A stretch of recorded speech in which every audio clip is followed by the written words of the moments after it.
Hello mga idol, isang magpalang araw sa inyong lahat. Babalik Tikboy Adventure 06, panibagong video, panibagong exploration na po para sa araw na ito.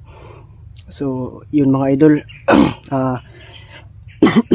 nauna na akong umakyat. Kasama ko ngayon si Jinky, kasi sabi ni Kuya Buster, sabay na lang daw kami ni Jinky aakyat para hanapin si Commander Kidlat. At yun mga idol, wag na po kayong mag-alala sa pamilya ko dahil safety na sila, dahil inihatid ko sila kay lolo. Doon muna sila pansamantala para safety sila palagi, kasi yung asawa ko na trauma na, kaya hindi na bumalik sa bahay ng kapatid niya. Tsaka hindi lang ako mga idol nag video kasi baka matunto na naman kung saan nakatira si lolo, o kaya may mga bandido na galing sa bundok o bababa, kaya magtanong-tanong sa bahay-bahayan para hanapin kami. Kaya lang, mas buti na yung naniniguro. Kaya yun, hindi na ako nag-video para kasi nung inihatid ko sila, hiniram ko yung motor ni Kuya Buster para madali lang kaming makarating sa bahay ni lolo. Tsaka hindi na ako nag-video, kaya para safe ang pamilya ko. At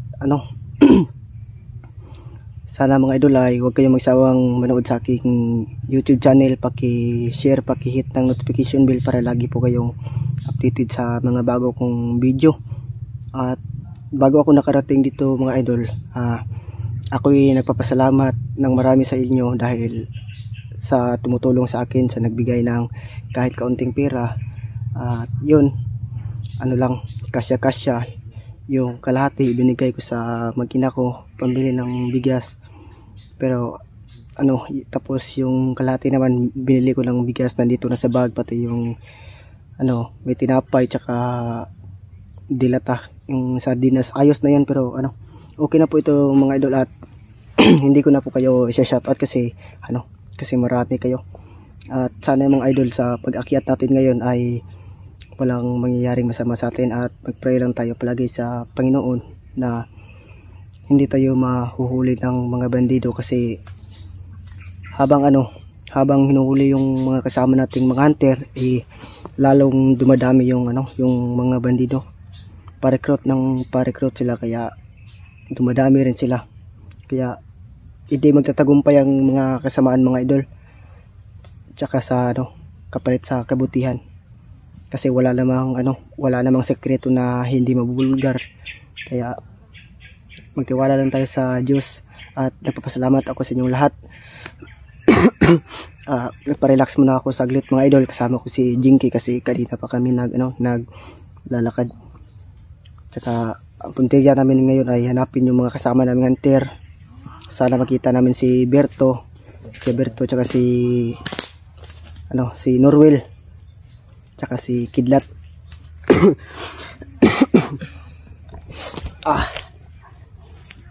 Ano ka bro? May busis bro. May busis pa. Okay. Parang yun yung mga kasama natin. Sila yun. Kaya dandahan lang tayo sa paglalakad, baka may pumunta si Norwell dito kay Buster. Oo nga, nakita ko si Norwell kasi tinawag ako ni Kuya Buster. Tapos din kinagapon na, hindi ko alam kung akyat ba yung sabi niya humingi daw siya ng tulong kasi sinusundan siya ng hindi ko yata mga nakamotor ba yun. Oo daw. Tapos sabi niya, humingi siya ng tulong kay Kuya Buster, kaya yun, lumabas kayo. Tapos sumunod akong lumabas. Umiiyak yung si Norwell kasi si Kuya William nahuli din ng mga bandido, bumili lang ng tubig. Tapos bigla daw dinukot.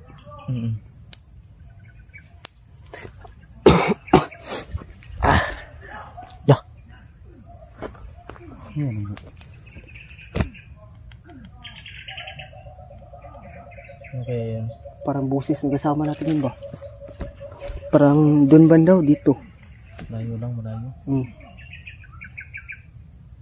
Kaya lang. Kawawang mag-ina ni Kidlat eh. Oo. Kidlat may sakit pa. Kita ko ka sa video niya, pinasok sila sa ano ba, sa kanilang bahay. Oo nga. Tapos yung anak niya, Sabay Ano? yun ba? Sabay yun bro. tinali sila, yung anak niya nga palaging umiiyak. Ano din si William din. Sabay sila nung gabi na yun.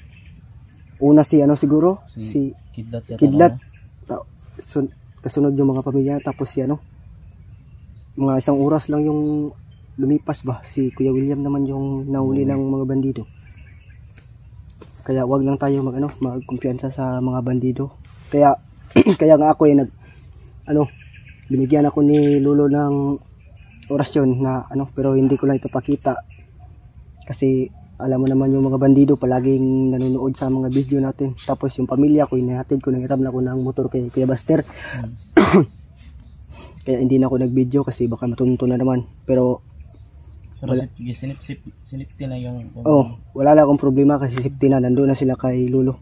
Tapos yung anak ko nga na mag 3 months pa palaging hawak ni Lolo ba. Kasi first time niya lang yung nakita yung apo niya. Kaya sabi ni Lolo na doon na lang daw muna sila pansamantala para safety sila. Tapos yung anak ko kahit wala pang binyag, may nilagay na si Lolo na orasyon para hindi Kailan daw ba yun? Kailan ba yun binyagan mo? Hindi ko pa alam bro kasi madami pa daw kailangan pa daw ng pera pang bayad sa pare, ikaso wala pa naman ako, pero magtitiis lang. Baka may magbigay ba, kahit kaunti lang, walang problema. Hindi naman tayo mapera, kaya kahit kunting handaan lang, yung isang manok okay na. Sabi ka ni Kuya Buster, kapag may pera daw siya, tutulungan niya daw ako para mabinyagan yung anak ko. Sinabi ko naman sa kanya na kahit yung ihanda, basta may handaan na kahit kaunti lang, walang problema. Lakad muna tayo. Tara.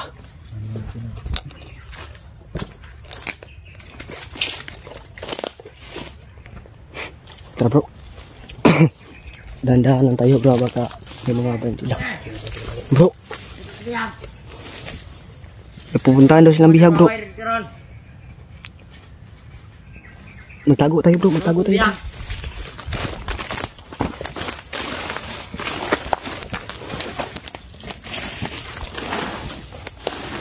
May pupuntahan daw sila May pupuntahan daw silang bihag pa. Ano daw? Commander Waway daw. Hindi ko alam po sila. Ito sa bihag mo rin. Tara! Gusto ko langan itong tao dito. Pagkakas ka naman itong bihag. Okay bro, susundan natin sila bro.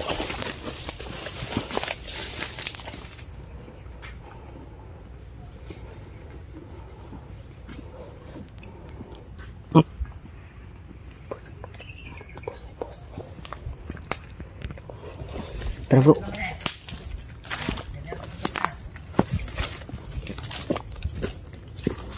Pagi kanan.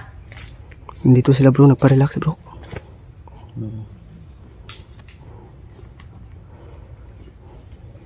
Paway sa tagdare. Saan tayo pupunta? Sabi nila may daw. Pupuntahan daw nila yung kasama natin. Hindi nila binanggit yung pangalan na may bihag daw sila. Kaya hindi natin alam kung sino. Hindi si Kidlat, si Kuya William, kung hindi si Kyung. Wala silang binanggit na pangalan, tapos may bago. Kyung ba? Wala tayong update si Kyung. Oo nga. May bago pa silang bro. May bago silang commander daw. Commander Waway. Commander Waway ngayon. Yun ang sabi niya. Puntahan na nila si Commander Waway ngayon. Oo nga. Tapos may pupuntahan pa daw silang bihag. Hindi natin alam ba kung sino. Kasi tatlo yung mga Bagong kasama commander natin. siguro yan ba si Commander Waway? Kaya nga. Kaya lang. Mag-message lang muna tayo para baka makita na naman tayo. Kasi alam kong maraming mga tauhan yan kasi bagong commander yan.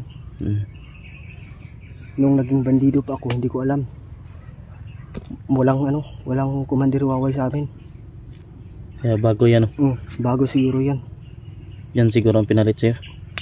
Hindi ko alam. Pero wala na akong pakialam sa kanila. Si ano ba? Wala na akong balak bumalik sa kanila.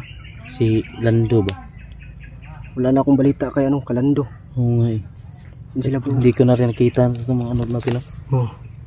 Yun sila bro.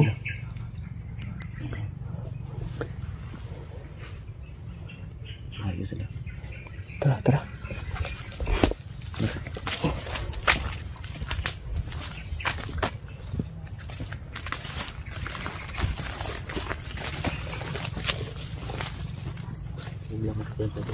Oh. Nandito sila bro.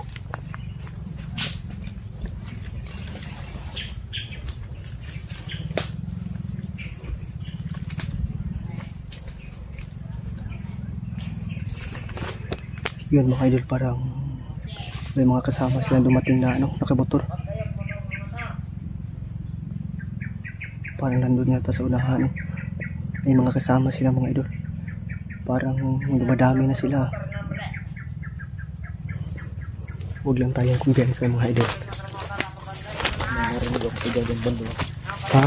Yung banda. Oo nga, may sigaw nga dun. Meron ba dito? Meron din dito. Tara.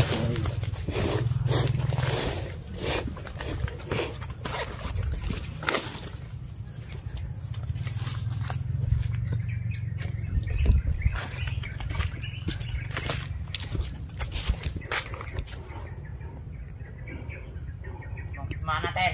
Hindi na nagmamadar. Hindi na nagbabantay sa area.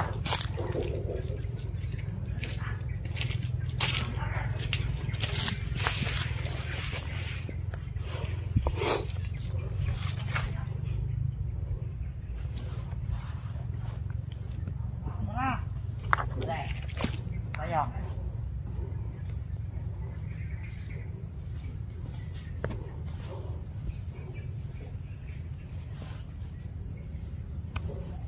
Patay akong dalandre. Nawala. Baka dito. Dito nga. Kaya. Tara bro, sundan natin sila bro.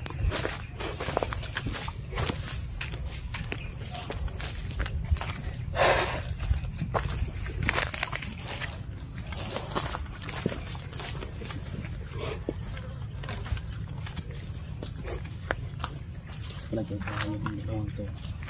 Isa na. Ito sa mga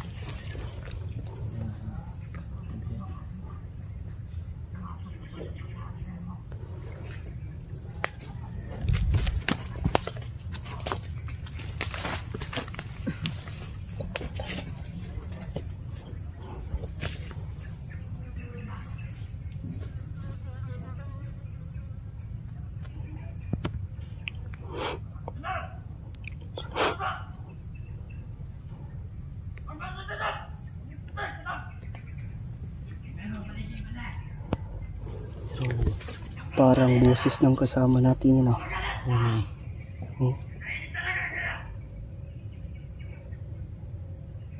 Hindi ko alam kung sino yan mga idol, yung nagsasalita. Kalaban ba o kasama namin. Pero ang masama yung kutob ko, parang si Commander Kidlat yan. Kung hindi si Kyung. Commander Kidlat? Oo. Hindi ko alam, dami natin problema ba na lulutasin. 3 kasama yung nabihag natin. Tapos ang kawawa yung si Commander Kidlat kasi tama yung niya, yung mag-ina. Kaya yun din ang ginawa nila sa akin.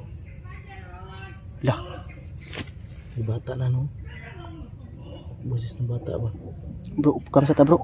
Ha? Upkam sa ta, kailangan natin kailangan natin may basid ba, kasi dito may landmine sila na tinanim. Kaya kailangan natin kailangan natin mag-upcam. Hanap tayo ng Tiyempo.